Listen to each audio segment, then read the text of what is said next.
We've all heard about the benefits of physical activity for our health, but how many of us have heard that connecting with other people can actually improve your physical and mental health as well?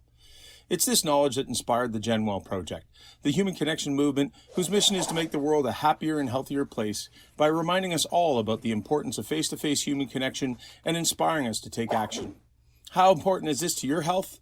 Connecting with other people can improve almost every part of your life, from increasing your longevity to strengthening your immune system and lowering rates of anxiety and depression.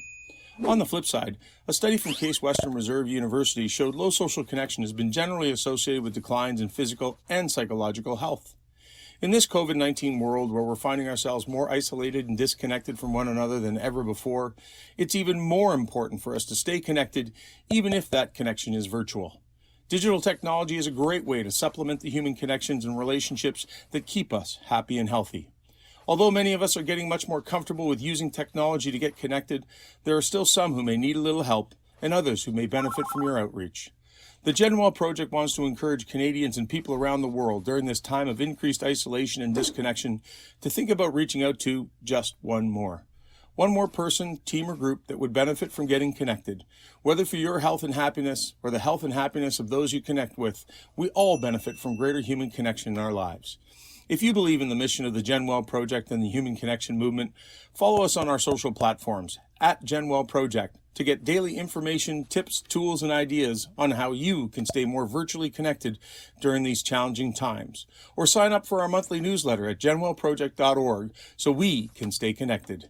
For now, stay safe, stay healthy, and stay connected. Together we will get through these challenging times and get back to the human interactions that we may never look at the same again.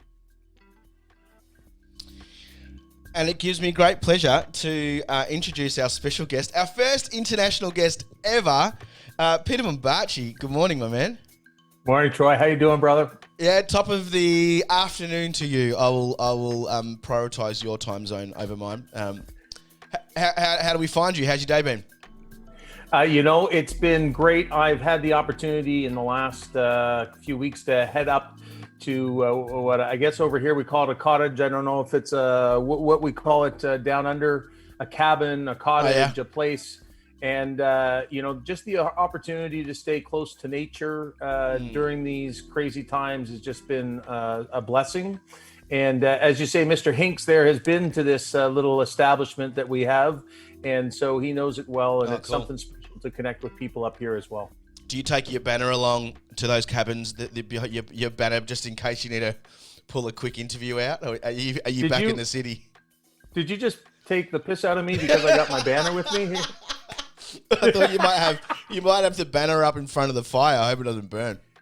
Mate, that is just really harsh. We just got here. You're already coming at me. Oh, it's no, awesome. I do. I bring it with me everywhere I go, just in case. You never know. That's great. And my human connection junkie T-shirt, because you never know when you're gonna need that as well. Is that something from your own GenWell Project merch? No, to be honest with you, a friend found this in a store and said, "Oh my God, I got to pick that up for Pete." So we have a T-shirt that we're just going to be putting up our website momentarily in the next few days, and we've got a Human Connection Catalyst T-shirt. Plus, we're looking at a few other items. So hopefully, we can spread this message around the world. I got a few people that I alerted to, and as soon as I read your bio, I got a lot of friends in the booze industry. They're pub owners or they're distributors and stuff. Tell us a brief little history on where you're at and where you got to where you are now. Yeah, thanks for even giving me that opportunity, especially for those folks. I spent 20 years in the beverage alcohol industry, and I sold and marketed wine, liquor, and spent 13 years in the beer industry. A company over here called Molson Coors. And before that, I spent 5 years in the hospitality industry. So I've done it all. I know what it's like to be not an owner, but just about everything else. And I think, one of the things for me coming out of this pandemic, yes, it's about human connection, but I look at bars and restaurants. It's the gathering place. Some people go to Starbucks and that's awesome, or to your favorite coffee shop, because I know down under, you guys, especially in Melbourne and surrounding areas, are so amazing with your coffees. Mr. Hinks actually introduced me to all the fab coffee down under. But I think whether it's a coffee shop or whether it's a local bar or restaurant, these are our gathering places. These are the places that we need open again so that we can all get back out and connect with one another and experience the benefits that those places bring. So yeah, that background was really helpful in me understanding the power of bringing people together. I'm into that. I mean, everyone's probably had a regular, down to your regular cafe, or I even remember such great times thinking of going to the fruit shop on a Saturday morning, to my regular fruit shop, and it all got knocked down. What led you into, so you ditched that and went into Movember? Yeah, so I left the beverage alcohol industry and I spent 5 years overseeing Movember Canada, along with Mr. Hinks down under. And honestly, I tell this story only because I think it's a great one for young people to hear, which is, I latched on to Movember when I was in the beverage alcohol industry because I just thought it was the greatest idea. I thought it was funny. I thought the issue was in need of attention. And so I started volunteering my time. And I think it was through volunteering that I got connected to the CEO. And it was through that connection that I had the opportunity to have a conversation about running the Canadian campaign. And my point there, Troy, is just, hey, if you have time in your life, and we know that purpose is something that many people have been seeking through the global pandemic, but for young people today who are sitting at home, who may be struggling to find out their way, whether their job or whether their passion in the world, go volunteer your time, go make a difference for somebody else. And you never know where that opportunity to connect with other people might lead you. I love it. The GenWell Project, I want to really get stuck into this because it's going to be really, really helpful. There's so many ways you could look at it and pick at it. My first question is the issue the digital world, because that gets a common rap. It always gets far out if we took technology, kids and technology, where I remember watching a Gary Vee clip, and he took a video. Do you follow Gary Vee? I'm a huge Gary Vee fan, so I'm right there with you. There we go. He took a photo of the subway in 1947 or 1967 of everyone on a train with the newspaper in front of their head. It's no different. We like to check out. We like to check in via our news and stuff. And so it's not the digital part. He says, and I think that's a very surface layer connection to what it used to be like, apparently. But is it as simple as we've always been doing it? Or is the digital world just so addictive that it's actually gone too far and we cannot let go of it just because of the algorithms and the entrapment that social media and these little bad boys are doing? Is it unhealthy? Are we unhealthily using digital devices? Well, I'd say there's some things that we're doing that may be unhealthy, but let's not group all good and bad together. Look at the global pandemic and part of the inspiration behind the GenWell Project was my mom, who grew up in the Second World War in Northern Ireland, and talked about, during the bombings, they would run out to the fields to get away from the homes.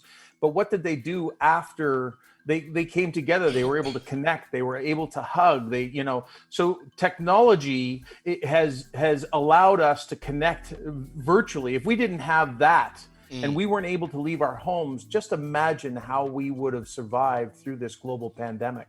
So let's not paint all technology with a bad brush. Let's recognize that, look at Gary Vee as a great example. If you go on and listen to some Gary Vee videos, some motivational stuff, and now I'm on his texting with his community. Oh yeah. If you're getting motivational stuff, if you're listening to people that are inspiring you to go out and get healthy, go out and get connected, go out and start a business, go out and do something to help others, well, then I'm not worried about the time that you're spending on social media or on technology. If you're connecting like we are, look at this, Troy. I know. You and I are on the other side of the world. Is technology all bad? Absolutely not. And Sure. and we say we're not an anti-technology campaign, but we are a campaign that's helping to raise the awareness of the importance of human connection, but also the consciousness of the things that might be taking time away from us to do that thing that makes us happier and healthier and live longer. So it's kind of both. But before the pandemic, what we would say, Troy, is that technology is a part of it, but longer work days, 24-hour connection, longer commute times, everything. It was death by 1,000 cuts or disconnection by 1,000 cuts, as I guess, the better way. So it's not just technology, but I do think it's important. Look, we are up against teams of behavioral scientists at these social media platforms that are working to distract us from doing the things in life that will make us happier and healthier. The solution is not in hoping that the leaders of those businesses change their business models, because they're not going to. The solution is in educating people about the importance of human connection to keep them happy and healthy, and to cope with some of those stresses that we feel after we come off of social media, or just life stresses that we have. I have a friend, unfortunately, who just diagnosed with cancer 2 days ago. What we can all do is put down the phone or use the phone and call that friend, get some time with them, make sure that we're engaging with them, because we're all going to go through ups and downs in our lives. And one of the greatest things that we can all do for each other right now, and frankly, from this point forward, if we didn't do it already, is make time to connect with each other. Where did your research start? It's I think we've all thought, far out, we need to get better. We can see it. We can all see it. But you've gone on to create the GenWell Project. Where do you start? What resources where do you start to turn something that you can feel into something that's a resource platform for others? Yeah, it's a great question, Troy. The original inspiration behind the movement was in 2003 in Canada, on the Eastern Seaboard, and in the US, Toronto and New York, we had a blackout that went from 2 to 7 days, depending on where you lived. And initially, after the blackout happened, that's 50 million people that had no power. And what you saw initially, the streets of Toronto, all the transit. So think of Melbourne, think of all the trolleys, all not working. So people had to get home. It was 4:10 in the afternoon. It's 30 degrees outside. So everybody started walking home. The streets were filled with people, and the store owners were handing out water and ice cream, and people were picking people up on street corners, and people were directing traffic. It is truly when humans come together at the finest of the human species when we're in crisis. But the problem always is that we get back to our normal ways. Yeah. And let's hope that the pandemic has given us a little bit of a pause to change that way. But that day at 9 o'clock that night, I was at a friend's barbecue about 5 blocks away. I walked over to his house. And at 9 o'clock at night, I walked out on the porch. And I looked out at the people on the street, and it was packed. People that would, you'd be afraid to get run over on the street. And there was people riding bikes and throwing footballs and having hot dogs and, playing games. And I thought to myself, isn't this amazing? Look at this community, how well they're connected. So I went out to the street and I said, hey guys, this is so good. I just think it's so inspiring to see people that know each other on a street. And they all looked at me, Troy, like I had 3 heads. They said, we don't know each other. And so that day actually stuck with me. And what I recognized is, oh my gosh, maybe this is what we need. And it reflects back to the beverage alcohol industry. Yeah. What did I do as a marketer in the beverage alcohol industry is I tried to connect us to great occasions, because if we can create occasions when people come together, not only do they consume the products I was selling, but secondly, it's actually the greatest moments of our lives are the times that we spend with other people. And so coming out of that blackout, and people, you can put it in your context. It could be fires, as many Australians are familiar with. It can be snowstorms in Canada. It can be floods, tornadoes. Pick your terrible weather event, and we can all relate to it. But at the end of the day, maybe all we need is more catalysts that actually give us permission and an excuse to make it happen. And so for 10, 13 years, I talked about it with my buddies to the point where most of them told me just to shut up or do it. And finally, I did it. I put up a website in September of 2016, and in 10 days, we had 57 people around the world register their intention to get connected on a particular weekend because they saw the importance of being part of the movement and being part of the solution of making the world a more connected place. Do you think those people were, I don't know if you know them personally now or not, or you find out any information, some people don't like to be sociable. They struggle a lot. Do you think this platform is not targeted, but certainly helpful for the people mostly that don't already know how to connect? Or are you saying that it's not the ones, it's everyone that needs to potentially look at the way they connect?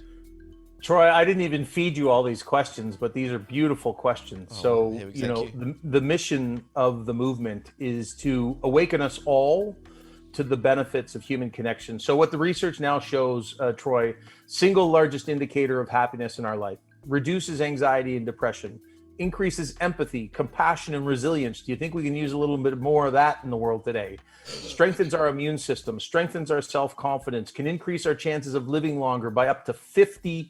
50%, Troy. And most recently, even in the midst of the global pandemic, a new study came out of Massachusetts General Hospital. The single greatest preventative action we can take to avoid depression is spending time with other people. And so all this information we don't know. And, so what we're trying to do is say two things. Number one, if you're socially connected, that's awesome. Now I want you to understand the role that you can play in connecting other people. Is there a person in your family?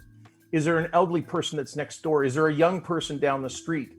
Is there a colleague at the office who may be going through a divorce, somebody who'd just been diagnosed with an illness? Even as simple as getting the flu and being taken out of your normal routines for a couple of weeks can really have a negative impact on people. And all it takes is a phone call to say, hey, Troy, I was thinking about you, brother. How are you doing? And so we can all play a role. So the social people, hey, let's step up and recognize we're part of the solution. And for those that are struggling, maybe the GenWell Project can be that little extra encouragement, more information, so you better understand how important social connection is, because this is a societal issue. This isn't just a them or us. It's an all of us. And so that's the message of the movement, is we just want to help educate people. None of us were ever educated on this. In 1942, the Canadian government launched a food guide, and I'm sure the Aussies have one as well. In 1971, we launched a physical activity guide. And so we all know to eat well, we all know to exercise, but how many of us have been told, hey, did you know that the research now shows that it's more important to stay socially connected for your health than eating well and exercise? How many of us know it, Troy? And the answer is not many. Well, we can feel it. Well, you feel it now, that's for sure, 16 months into this. That's right.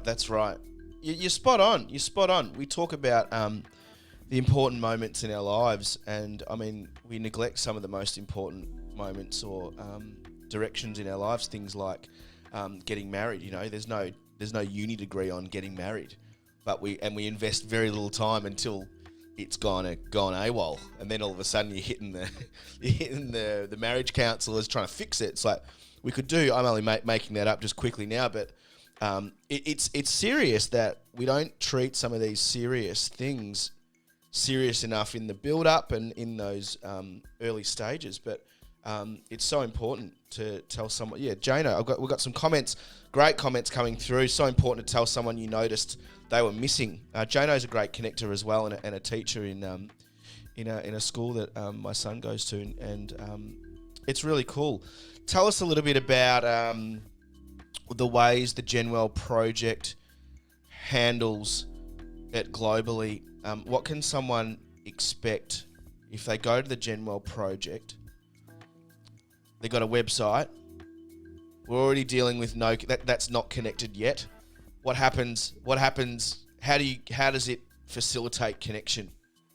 So great question. And sorry, was your son's teacher's name was Jonah? Jane. I call her Jano. Jane. Okay, Jane. Yeah, because everybody in Australia has an O added to their name, right? I know. Don't point out my bogan. Oh, Jano. Hey, so this is a great message, and Jano, thank you for listening, and thank you for your interest. This is about educating the next generation so that they don't suffer through a pandemic like we do without having the connections in place. Because if we were all connected and had those supportive networks around us as we went into the pandemic, we would have fared far better than we have. And whether it's seniors who struggled obviously in the early stages of the pandemic, or as we got to September last year and kids didn't go back to school, or I think it's the reverse in Oz. At the end of the day, as I've mentioned, this is a societal issue. It's not one or the other. Telling seniors that they're lonely and isolated doesn't help seniors. It's actually the rest of us who need to wake up and go see our seniors. And the same thing with young people. We need to educate our young, and then all of us need to be more conscious that when you see a kid on the street, and I've got some stats. We just did a big survey here in Canada. There's, we've all been told not to talk to strangers for our whole lives. Yeah. And we just did a survey that says you're 3 times as likely to be happy if you say hello to a stranger once a week. Like, how crazy is that? Yep. And so, my comment is, when you say, what do we do? And this is going to sound really simple. And it's been part of the struggle that we've had, for 5 years being there, sharing this message, is most people. And I heard Dr. Dunbar, Professor Dunbar out of the UK, who wrote a book and has a thing called Dunbar's number, which really reflects the number of friends that we can all manage in our brains, in our cognitive brain. He said the other day, that's some thunder and lightning outside. Wow. So that was a big crack there. We got that clear and loud. Wow, that's amazing. Wow. That's a doozy. But cool. To your question about what we do, I asked Robin Dunbar the other day, hey, do you think people actually understand the importance of connection? And his answer was, well, it's A and B. It's yes and no. Yes, people intuitively, we as human beings, we are innately social animals. We need each other. We came from tribes where we frankly never separated other than food, water, and shelter. And we've now evolved to a species that is more disconnected than we've ever been before. And it's happened for lots of different reasons. So the first part of what the GenWell Project is trying to do is educate. And so when we think of JNO, it's how can we educate the young people that you're in front of every day? And I don't, we talk about kindness and we talk about friendship. Yeah. And obviously young people, it might be too young for some to start. I think just engaging them in social interaction is important, and talking about being kind and generous. But when we think about high school, we think about university, we know that kids are struggling at that level through this pandemic and before.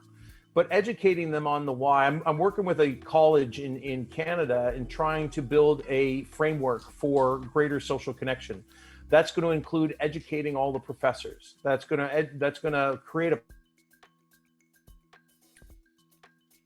Oh dear, I had a feeling this might happen because the internet was playing up just a little bit. That was your first international guest going down because of a thunderstorm. Wow. That was well, we did hear it, so we know what's going on. What were we talking about? I was just actually talking about while you're getting set up there. I was actually just having a chat off just before you got on about some people don't really know how. Some people seem like they really love not being sociable. Would it be fair to say that they aren't enjoying that? Well, number one, we talked about what does the GenWell Project do? So I want to make sure that we educate, we empower, and we catalyze. First off, we need to educate people about the importance of human connection. Then we want to give them tips, tools, and ideas, because what we have to stop doing is waiting until people are sick before we try to help them. And a lot of this empowerment is really about giving us all the information and some tips, tools, and ideas on how we can go out and be part of the solution. Because I think the definition of insanity, Troy, is waiting until people are sick and at the doctor's office or in the emergency room before we try to help them. So we educate, we empower, and then we catalyze. And we do that in a couple ways. First off, we want to raise the consciousness, whether it's Mother's Day, Father's Day, annual celebrations. Hey, use these times to get connected and understand how important these relationships are. And then we have 2 weekends a year where we've identified, by science, people need help in getting connected, and they need to build those connections during seasonal transition is really what it is. And so we want to make sure that we're helping people take action themselves. Did you just say there's 2 particular weekends in the year? There's 2 particular times of the year, a seasonal transition from the colder, darker days of the winter when we get less light and less time for people to connect. And as we come back into more light, nicer days, warmer temperatures, some people, and there's two reasons behind it that I've been able to pull out of the science, Troy. One is the inflammation that goes on in people's bodies as we see plants and trees blossoming in the fall or in the spring, because we know that in the air we've got lots of different things that can affect our systems. But number two, it's the social pressures that come with warmer temperatures. And so when you and I were kids, the only social pressure we had were 5 people we could see out our front door after we left school. You have to compete with the world. And now with phones, we're not just competing with ourselves and our friends, we're competing with the world around us. So, all this stuff is just creating to that anxiety that makes it difficult for people to transition back into the summertime. And the fall is no different. We come off of the summer schedules and we get back into our busy lives once again, running and racing. And so, and before we go into the darker, colder days of the fall and winter, what we want to do is catalyze people to take action, because if we can get you connected at those critical times of the year, we can help you become more resilient as you move through, both those seasonal transitions. Wow, it's almost to the point, if what you say is true, which I believe you, and I think all of us can relate to those moments in the calendar, how very little attention do we pay to that a couple of weeks, it might be a month. Like it's quite a long period of time where things are transitioning, and depending on weather, it's crazy, but it's so true. People are talking about the weather all the time, going, and how it affects your mood, what you're able to do, how capable you are of getting outdoors. It's an amazing thing to be highlighting. And that's it, Troy, which is our goal is to educate people, because if you understood all this, you're more likely to do something about it. And to the point of the original inspiration and the blackout, if I told you that the first weekend of May every year should be dedicated to every Australian across the country to reach out to one more person, 2 more people, a family, a friend, a colleague, a classmate, if we all understood that was an important time of the year to help each other by reaching out, I think, and the research shows, it is much easier for people to take an action when everybody's doing it together. When it becomes a challenge is when you're the only one that's in need, and you're the only one that's, knocking on your neighbor's door. So this is why we're trying to create the movement that makes it easier for everybody to reach out. I think it's absolutely brilliant, Peter. Absolutely brilliant. Hitting home big time with real reality 2021 stuff. And we've got what I'm trying to relate to Australia here. We've got Are You OK Day.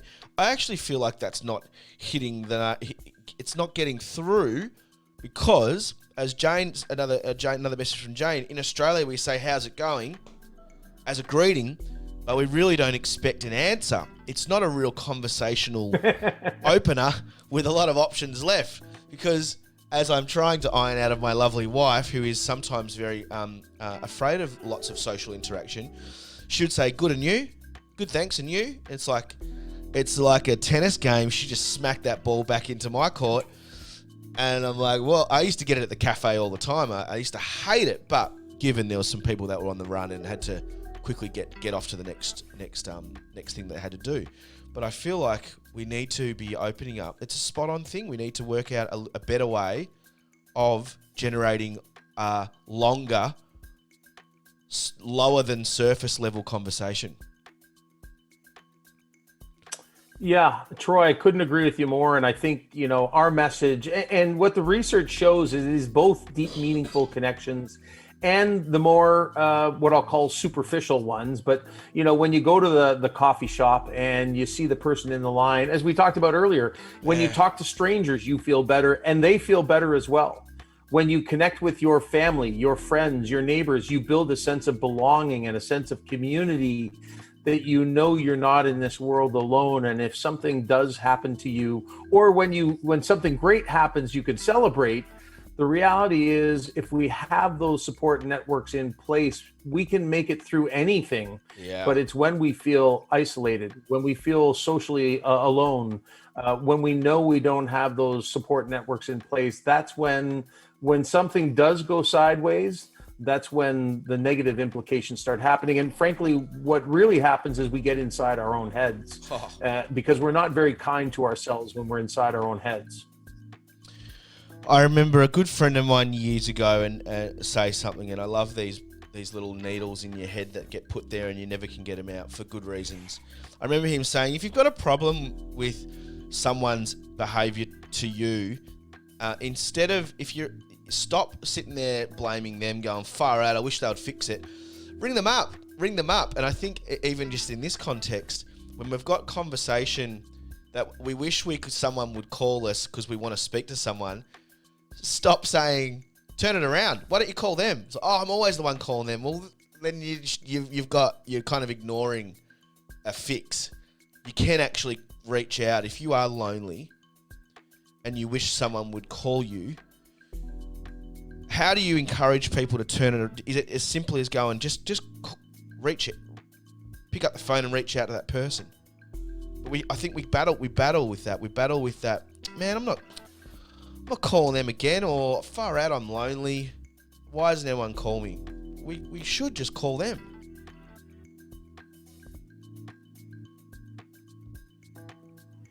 Yeah, and you know what? In the research that we just did, Troy, what it shows is that, and Dr. Dunbar also highlights this, which is the ideal number of friends is probably in the neighborhood of 4 or 5 close friends. And the reason why you want to have a few...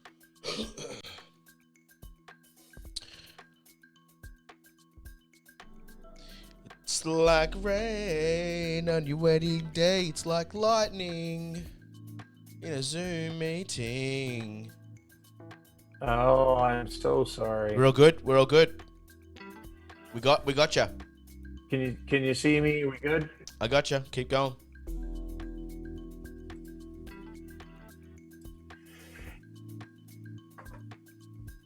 I can hear you, Pete. You good, Troy? I can hear you, man. Okay. So sorry, I lost that last question. Now I can't recall where we were. Now you're asking me what I asked. You know what I will go back to, Troy, if I can, is the comment about introverts. Oh, yeah, so what the research shows about introverts is that even introverts need social connection. They just may not need it as often, and they may not need it in as large a group. When you do that street party, the introvert doesn't want to be there. But introverts need human connection in order to maintain their health and happiness as well. They need that connection. So even when you were talking about your buddies and them saying, hey, no, man, I like to stay at home. I like to be alone. I like to be isolated. I understand that to an extent. And certainly having great mindfulness practices, being comfortable alone, being alone and being isolated are two different things. We can be alone and feel comfortable. Being isolated, socially isolated, when you want social connection, that's where the challenges start to begin. So just understanding that everybody is slightly different and how we need to stay connected is how we can all support each other as we move forward. Man, you've left me with some great things to hopefully put onto my armor of life. Beautiful, beautiful things. One in particular you just said just then was understanding that people are sociably different with their diet of what they want to feel and how they get their social connection. It's not always very easily you can think they should be on my page in terms of how much I want to talk, how often I want to talk, and what we want to talk about can be very different right across whoever you're talking to. And they might not be up for it, the same kind of chat every single catch-up. It could be just a quick check-in, or it might be more time-based or time poor related, but absolutely beautiful stuff. Hey, Pete, I've got to keep rolling. I really appreciate you sticking with this. I'll edit this up later, so it'll still look like a little bit choppy, but you've given us some great content on a particular topic that we all could really be educated on, and it's just amazing that we're only starting now, really, on looking at it seriously. Yeah, Troy, I just want to say, first off, I apologize for all the technical glitches here. That's just terrible, but I don't control Mother Nature. But I want to say thank you. I want to say thank you for sharing this with your audience. And you know what? I'd love to offer up. Let's do this again when the Wi-Fi is working and we have a clear conversation. Because your question was, what do you say to that person who doesn't feel like reaching out, but you need to, but they want to reach out, they just don't feel comfortable.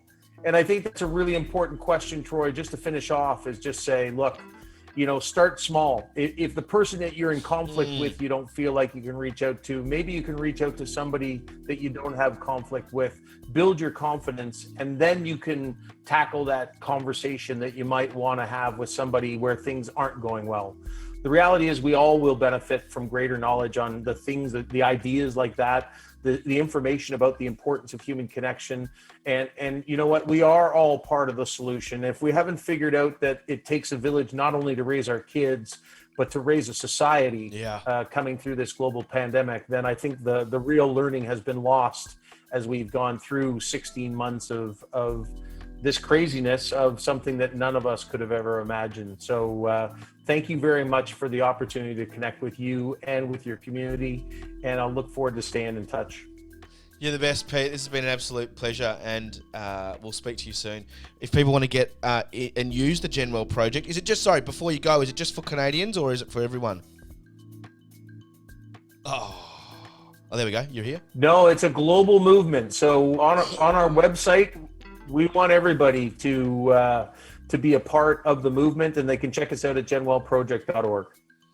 Brilliant, Pete. Thank you so much. Feel free to stick around if your internet connection keeps there and you can listen to the next track. But brilliant, mate, and I really appreciate your time. Thanks again. Cheers, Troy. Be well.